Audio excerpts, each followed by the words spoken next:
Hey, it's Whitney. I am going to use some chalk pencils to create a little sign for my kitchen. So it's going to be just like a positive sign. I'm putting it near the cups and the refrigerator and a place that we will see every day. So it's kind of corny, but I'm going to make some kind of cool sign just to hang in there for motivational purposes. So I figured I'd do it on film. So let's go ahead and get started.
I ended up adding a background to this, just simple lines, just to make sure it wasn't so plain. And I'm in my kitchen now, so I just redid this with a bunch of smoothie stuff and up here, and I'll open those in a few minutes. But I'm going to hang this up just so it's a constant reminder.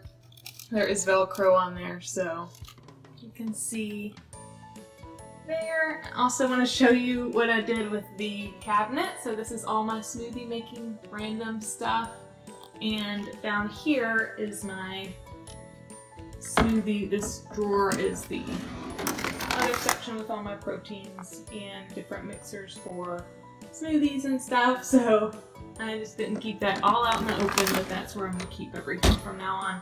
So I hope you enjoyed the little tour, a little different in my kitchen, but anyways, I hope you guys have a good day. Bye.